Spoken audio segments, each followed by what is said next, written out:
Retro ஆன்மீகம் நேயர்களுக்கு வணக்கம். நான் கலைப்ரியா பழனி. இந்த இன்டர்வியூல நம்ம கூட யார் இருக்காங்க அப்படின்னா டாக்டர் ஆச்சாரியா ஹரிஷ் ராமன் அவர்கள் தான் இருக்காங்க. வணக்கம் சார். வணக்கம்மா, நமஸ்காரம். பொதுவாகவே ஒரு ராசிக்காரர்கள் அப்படின்னா ஒரு ஒரு சிலர் தான் இவங்களுக்கு செட் ஆவாங்க, இன்னும் சிலர் வந்து செட் ஆகவே மாட்டாங்க. அந்த மாதிரி இந்த ராசிக்காரர்கள் உங்க கூட சேர்ந்தாங்கன்னா உங்க வாழ்க்கை ஓஹோன்னு ஆயிடும், எங்கேயோ போயிடுவீங்க. ஆனா இந்த ராசிக்காரர்கள் பக்கம் மட்டும் போயிடாதீங்க, பயங்கரமா வியூஸ் போகும்னு நினைக்கிறேன். தயவு செஞ்சு அவங்க பக்கம் மட்டும் போயிடாதீங்க. போனீங்கன்னா உங்க வாழ்க்கையே முடிஞ்சிடும். எப்ப இருந்தாலும் இவன் எனக்கு குடைச்சல் கொடுத்துட்டே இருக்கான், எனக்கு இவனுக்கு ஆகவே மாட்டேங்குது, 7ஆம் பொருத்தம் போல அப்படின்ற ஒரு வார்த்தையை அடிக்கடி யூஸ் பண்ணுவாங்க. ஸோ அந்த மாதிரி ரியல் லைஃப்லயே நிறைய விஷயங்கள் நம்ம பாக்குறோம் இல்லையா? அதனால இந்த ராசிக்காரர்கள், இவங்களுக்கு ஆகாத ராசிக்காரர்கள் யாரு, ஆகிற ராசிக்காரர்கள் யாரு அப்படின்னு சொன்னோம்னா கண்டிப்பா அருமையா இருக்கும் சார். அர்த்திகல்பித கல்போயம் பிரத்யர்த்தி கஜகேசரி வியாச தீர்த்த குருர் பூயா தஸ்மதிஷ்டார்த்த சித்தி. அதாவது நம்ம ஜாதகத்தோடைய பொருத்தம் ஃபர்ஸ்ட் பார்ப்போம். இவருக்கு செட் ஆவாரா, இந்த பையனுக்கு இந்த பொண்ணு பொருத்தம் இருக்கா இல்லையா, இந்த மாதிரிலாம் காம்பினேஷன் பலது பார்த்தது உண்டு. அது எல்லாமே பொதுவாக நம்ம ராசியை வச்சு கனெக்ட் பண்ணுறது கிடையாது. அதில் முக்கியமானதே ஜாதகத்தோட பொருத்தம். ஜாதகம் ரெண்டும் பொருந்தது நல்லா இருக்குன்னா இந்த சோகால்டு வைப்புங்கிறது செட் ஆகிடும். அப்போ ஆட்டோமேட்டிக்காக டைமும் நல்லா இருக்கும்போது அது ஹிட் ஆகிடும். இப்படி ஒன்று. ரெண்டாவது, ராசி மண்டலங்களுக்குள்ள பொதுவாகவே நம்ம என்ன சொல்லணும்னா இந்த க்ஷேதபாவம் அப்படின்னு சொல்லுவோம். அதாவது விரயஸ்தானம் கனெக்ட் ஆகிருக்கக்கூடிய ராசிகள் பொதுவாகவே மேட்ச் ஆகாது. அப்படின்னா என்ன அர்த்தம்னா, உங்கள் ராசியிலிருந்து 6ஆம் இடம், 8ஆம் இடம், 12ஆம் இடம் இந்த பாவகங்கள் கனெக்ட் ஆச்சுன்னா 24 மணி நேரம் செந்தில் கவுண்டமணி பார்க்குற மாதிரியே இருக்கும். லைவ்ல டப்பாவை எடுத்து அவன் அடிப்பான், திருப்பி இவர் எடுத்து அடிப்பார், இப்படியே இருக்கும். 6ஆம் இடம், 8ஆம் இடம், இதுதான் லாஜிக்கு. வேற ஒன்றும் பெரிய சமாச்சாரம்லாம் இன்னைக்கு நான் பேச போறதே கிடையாது. இது இப்படி இருக்கும்போது இது ஏதாவது பரிகாரம் பண்ணி ஒட்ட வைக்கலாமா? பரிகாரம்ங்கிறா ஒரு விஷயத்த நம்மளால தடுக்கவே முடியாது, ஏதாவது பண்ணி தாங்க முடியுமா அப்படின்னு சொன்னா அதுக்கு பரிகாரம். இதை ஈஸியா உன் கையில இருக்குமா? Still the ball is in your court. அதனால உங்க வாழ்க்கை நீங்களே அடுத்த 45 வருஷம் பார்ப்பீங்களா, இல்லை அது ஏதாவது பரிகாரம் பண்ணி அவங்க கூட இருக்க முடியுமா? தயவு செய்து புரிஞ்சுங்க.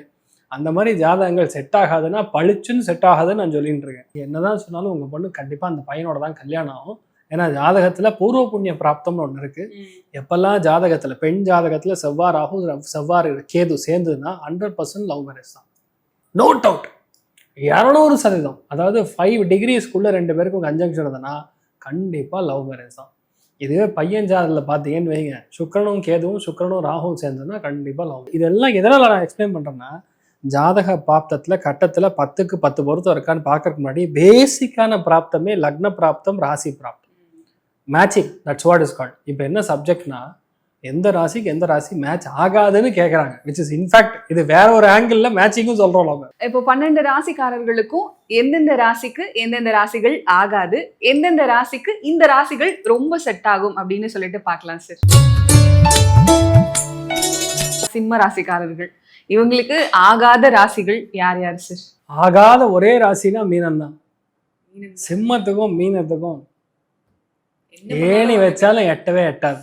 ஏன்னா இது வேற ஒரு ஜோன், இது ஒரு வேற ஒரு ஜோன்.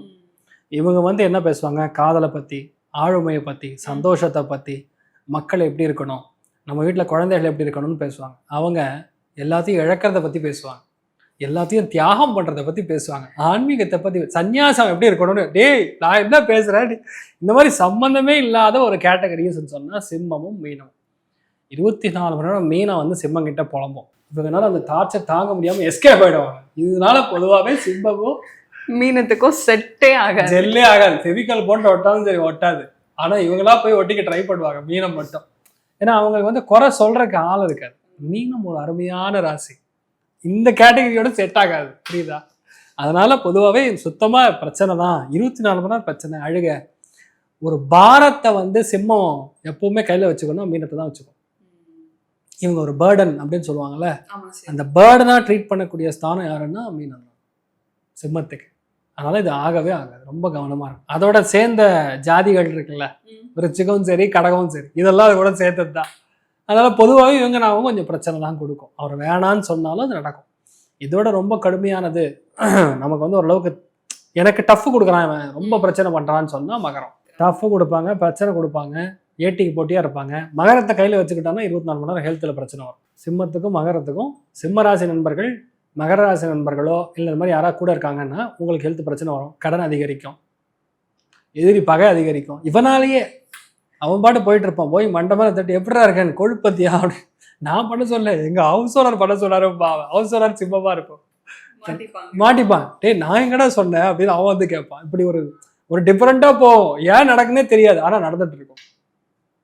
இவங்கெல்லாம் வந்து கொஞ்சம் கவனமா இருக்கும். அப்ப ஆகக்கூடிய ராசிகள் பரவாயில்லப்பா, இவங்களாவது கொஞ்சம் இணக்கமா இருக்காங்களே. சூப்பர் டாப் கிளாஸ் தான் மிதுனம். சிம்மத்துக்கு மிதுனம் மாதிரி ஒரு நட்பு, மிதுனம் மாதிரி ஒரு நம்பிக்கை, மிதுனம் மாதிரி ஒரு என்ன சொல்றது சர்வம், இதுக்கு மேல நம்பிக்கை ஒண்ணுமே கிடையாதுன்னு சொல்றது மிதுனம் தான். மிதுனம் வந்து கம்ப்ளீட் பிலீஃபை வந்து கொண்டு வந்து மிதுனத்து மேல வைக்கலாம். மிதுன ராசி நண்பர்கள் ஃப்ரெண்டா இருக்கலாம், மிதுன ராசி நண்பர் உங்க பிரதரா இருக்கலாம், whoever it is. பொதுவாக அந்த அவ்வளோ அளவுக்கு ஒரு ஐக்கமத்தியம்னு சொல்லுவோம், இட்ஸ் லைக் காம்பினேஷன். அந்த அளவுக்கு மிதுனம் வந்து உங்கள் லக் டு த கோர். எனக்கு என்ன மாதிரியே அவன் இருக்கணும், நான் சொல்கிறத அவன் புரிஞ்சுக்கணும், இந்த இடத்துல அவன் பெரிய ஆளாக இருக்கக்கூடாது அப்படின்னு சொன்னால் சிம்மம் மேஷம் தனுசு. புரியுதா கேட்டகரி? அதே மாதிரி செட் ஆகும். சிம்ம ராசி இருந்தால் வீட்டில் மேஷம் இருக்கும், தனுசு இருக்கும். இது இல்லாமல் இருக்காது. ஒன்று அவங்க குழந்தைகளாக இருப்பாங்க, இல்லை அப்பாவாக இருப்பாங்க, பாட்டியாக இருப்பாங்க, இந்த மாதிரி தான் பறந்துட்டே இருப்பாங்க. ஆனால் அந்த ஐக்கியமத்தியம், இந்த க்ளோஸ்னஸ் வந்து சிம்மம் தனுசு மேஷத்துக்கு அதிகமாக வரும். சரி, இப்போ நம்ம நிறைய விஷயங்கள் ஆகாதுன்னு சொன்னோம். இந்த பிசினஸ் எல்லாம் பண்றவங்க இந்த நம்ம ஃபர்ஸ்டே சொன்னோம் மகர ராசிக்காரர்கள் இவங்களுக்கு ஆகவே ஆகாதுன்னு சொன்னோம்ல. அப்ப பிசினஸ் எல்லாம் பண்றவங்க ஒருவேளை கூட இருந்துட்டாங்கன்னா சரி, அவங்களால பிரச்சனை தான் வருமா? இவங்களோட எண்ணங்களுக்கும் அவங்க என்ன சொல்லுவாரு, அடுத்த ஆர்டர் வந்து நான் முடிஞ்ச அளவுக்கு நம்ம மேனுஃபேக்சருக்கு முன்னாடியே பணம் கொண்டு வரணும்னு சிம்மம் சொல்லும். இவர் என்ன சொல்லுவார், பண்ணக்கூடாது, மெட்டீரியல் அனுப்பிச்சிட்டு அப்புறம் தான் பணம் கேட்கணும், அது போயிடும், சம்மதமே இல்லாமல் இருக்கும். புரியுதா உங்களுக்கு? அதாவது கடன் கொடுக்கறதுல வல்லவர்கள் மீனம், கடனே கொடுக்காம பஞ்சாயத்து பண்ணி வாங்குறதுல சிம்மம். இப்படி சேரவே சேராது. அதனால தான் சிம்மத்துக்கும் மீனமும் கவனமாக இருக்கணும்னு சொல்றதுக்கு ரீசன் அதுதான். இதில் பிஸ்னஸில் நீங்கள் இருக்கீங்கன்னா பிஸ்னஸ் ஓரளவுக்கு நல்லா ஓடும், எனக்கு அந்யோன்யமாக இருக்கும் அப்படின்னு பார்த்தா கும்பம், மிதுனம் அண்ட் துலா. அதனால தான் மிதுனத்தை கொண்டு போய் தலையில் வச்சேன் நான். சிம்மத்துக்கு அவ்வளோ நல்லா இருக்கும். சிம்மம், துலாம், மிதுனம், கும்பம், இந்த 4 ராசிகளுக்குள்ள இருக்கிற டிரான்சாக்ஷன் வந்து வேற லெவல். உங்களுக்கே தெரியாத ஒரு ட்ரஸ்ட், தெரியாத ஒரு டிபெண்டன்சி பொதுவாகவே இருக்கும். அதனால இந்த 4 ராசிகள் நல்லா போகும். பிஸ்னஸாக இருந்தாலும் சரி, ஃபேமிலியாக இருந்தாலும் சரி, கல்யாணமாக இருந்தாலும் சரி, பொதுவாக நல்லா செட். ஒரு ராசி சூப்பராக செட் ஆகும், விட்டுறாதீங்க. மிதுனம் நீங்க ஏற்கனவே சொன்னீங்க, இருந்தாலும் நான் கேட்குறேன். இந்த ஒரு ராசி கூடவே வச்சுக்கோங்க, சூப்பராக இருக்கும். அப்படின்னா எந்த ராசி? ஃபர்ஸ்ட் மிதுனம் தான்மா, அதில் டவுட் கிடையாது. அதை விட்டனா கும்பம். Okay, these people will really go well. ஆகாத ராசி, என்ன பண்ணாலும் செட் ஆகாது, வேண்டாம். 2 கடகம், மீன். அவங்க முடிஞ்ச அளவுக்கு அவாய்ட் பண்றது பெட்டர். யாரையும் நம்ம வந்து அவாய்ட் பண்ணணும்னு சொல்ல நிலைமையில இல்லை. But in general for the purpose of me, எனக்குன்னு வரும்போது இதை நான் பார்த்துக்கணும். ஓகே, பரவாயில்ல. ஆனா கூட இருக்காங்கன்னு சொல்லும் போது, ஆகாத ராசிகள் கூட இருக்காங்கன்னு சொல்லும் போது ஏதாச்சும் அவங்கள நம்ம கூட சேர்த்து பிடிக்கிற மாதிரி விஷயங்கள் பண்ணா செட் ஆகுமா சார்? பேர்டன் தான் நம்ம உங்களுக்கு எப்படி இருந்தாலும் நம்ம பேர்டன் கையில வச்சுக்கிற மாதிரி வரும். மெயினா ஆன்மீக ட்ரிப் போனோம்னா இவங்களாம் கூப்பிட்டு போகலாம். கடகத்தையும் மீனத்தையும் அதுக்கெல்லாம் நல்லா சூப்பராக செட் ஆகும். ஏன்னா அவங்க கேட்டகரியே அதுதான். ட்ராவல் பண்ணிட்டே இருக்கணும், எங்கேயாவது போயிட்டே இருக்கணும், ஜாலியாக இருக்கணும், அந்த எண்ணங்கள் வந்துட்டே இருக்கும். இவங்களை பொறுத்தவரை உட்கார்ந்த இடத்துல சாதிக்கலாமான்னு திங்க் பண்ணுவாங்க. பயணங்கள் அப்படின்னு வரும்போது அப்போ பயணம் சார்ந்து இருக்கக்கூடிய விஷயங்கள், டிக்கெட் புக் பண்ணுறது, செக்ரட்டரியாக இருக்கிறது, நம்மளுடைய இதர விஷயங்கள்லாம் பார்த்துக்கொள்வது, அதிலெல்லாம் கடகமும் மீனமும் நல்லாயிருக்கும். இவ்வளோ விஷயங்கள் நம்ம பார்த்துருக்கோம்ல, இது எல்லாம் எதன் மேலே டிபெண்ட்னு பார்த்தீங்கன்னா காலபுருஷ தத்துவம்னு சொல்லுவோம். இந்த காலபுருஷ தத்துவத்தில் 4 விதமான செக்மெண்ட்ஸ் இருக்குது, கம்பார்ட்மெண்ட்ஸ் இருக்குது. அதில் ஒன்று தர்ம திரிகோணம், 2வது அர்த்த திரிகோணம். தர்ம திரிகோணம்னா நீங்கள் என்ன சொன்னாலும் சரி உங்கள் கூட நான் இணங்கி போவேன். எக்ஸாம்பிள் நீங்கள் மிதுனம்னு வைங்க, துலாமும் கும்பமும் இணங்கி போவோம், அது தர்மம். அர்த்த திரிகோணம் அப்படின்னு சொன்னால் அடுத்த செக்மெண்ட். அர்த்தத்தினா கேள்வி கேட்கும், வேலை செய்யும், ஆனால் பணம் வரும், சந்தோஷம் எதிர்பார்க்க முடியாது அப்படின்னு சொல்கிறது. மிதுனத்துக்கு எக்ஸாம்பிள் சொன்னால் கடகம், விருச்சிகம், மீனம். இது அர்த்த திரிகோணம். 3வது செக்மெண்ட் இன்ப திரிகோணம். இவனால நமக்கு நல்லது தான் நடக்கும், கெட்டது நடக்கவே நடக்காதுன்னு சொல்றது சிம்மம், தனுசு, மேஷம். புரியுதா? இருக்கிறதுலே படு மோசம், எனக்கு ஒர்க் அவுட்டே ஆகாது இவன் அப்படின்னு சொல்லுவோம்ல, அதுதான் மோட்ச திரிகோணம். மோட்ச திரிகோணம்னா எந்த ராசியிலிருந்து நீங்கள் 4, 8, 12 கூடிய பாவகங்கள் கனெக்ட் ஆகுதோ அவன் மோட்சம். அவனால பிரச்சனை தான். அவனை வந்து நீங்கள் எப்படின்னா நமக்கு கீழே வேலை செய்யக்கூடிய ஆளாக வச்சுக்கலாம், இல்லையா எங்கேயாவது ட்ராவல் பண்ணும்போது வச்சுக்கலாம், இல்லையா நம்ம சோகத்தை கேட்கக்கூடிய ஒரு சைக்காலஜிஸ்டாக வச்சுக்கலாமே தவிர கூட வச்சுக்க முடியாது. இப்போ இதில் இன்னொரு காம்பினேஷன் சொல்லணும். தர்ம திரிகோணமும் இன்ப திரிகோணமும் நல்லா செட் ஆகும், அர்த்த திரிகோணமும் மோட்ச திரிகோணமும் செட் ஆகும். இது 2ம் கிராஸ் பண்ணால் ஒர்க் அவுட் ஆகாது. புரியுதா? Minus into minus is plus, plus into plus is plus. ஆமாம், plus into minus is always minus, it cannot be plus. புரியுதா?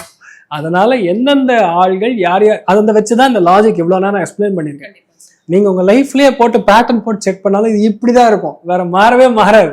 உலகத்துல இருக்க சவுத் ஆப்பிரிக்கால பிறந்துற ஒரு ஆளா இருந்தாலும் அவனுக்கு இப்படிதான் வீட்டுல அவையும். இது வந்து உலக ரகசியம் மாதிரி. அதனால இது வந்து பூர்வ ஜென்மத்தோட பந்தத்தை வச்சுதான் இதெல்லாம் நம்ம டிசைட் பண்றோம். இதுக்கும் மேல ஜாதகத்துல லக்னம் முக்கியம். இவ்வளவு நேரம் நம்ம எல்லாம் பேசினது ராசி. உங்க ஜாதகத்தை பார்த்து அங்க லான்னு எழுதியிருக்கும், அதை வச்சுதான் மெயின் ஸ்க்ரூட்டனி ஆரம்பிக்கும். லக்னம் ரொம்ப முக்கியம். ஆமா, இதை வச்சு நீங்க அந்த இடத்த அப்ளை பண்ணீங்கன்னா அந்த லக்னத்துல அப்படியே மேட்ச் ஆகும். அதனால எல்லாருமே எல்லா ராசியோட நல்லா சேர்ந்து சந்தோஷமா இருங்க. This is purely a research topic. Retro ஆன்மீகம் கேட்டதுனால இதை வந்து நம்ம டிஸ்கஸ் பண்றோம். இன்ஃபேக்ட் எல்லாருக்குமே நல்லது நடக்கட்டும் பிரார்த்தனை பண்ணிக்கலாம். சர்வே ஜனா சுகினோ பவந்து, சமஸ்த சன்மங்களாணி பவந்தோட கண்வந்து. ததாஸ்து. நன்றி, வணக்கம். Thank you so much sir. ஏன்னா இவ்வளோ பொறுமையாக இந்த டாபிக் பற்றி நாங்கள் பேசணும்னு சொன்ன உடனே அதுக்கான ஒரு ரிசர்ச் பண்ணி ஓகே இவங்களுக்கு இவங்க ஆக மாட்டாங்க, கொஞ்சம் உஷாராக இருங்க, அட்லீஸ்ட் அவங்க கூட ட்ராவல் பண்ணணும்னு நினச்சா கூட இந்த பரிகாரங்கள் எல்லாம் கொஞ்சம் செஞ்சீங்கன்னா ஓரளவுக்கு அவங்க கூட இணக்கமாக போகிற சூழ்நிலைகள் உங்களுக்கு உருவாகும் அப்படின்னு ரொம்ப தெளிவாக சொன்னீங்க. Thank you so much sir.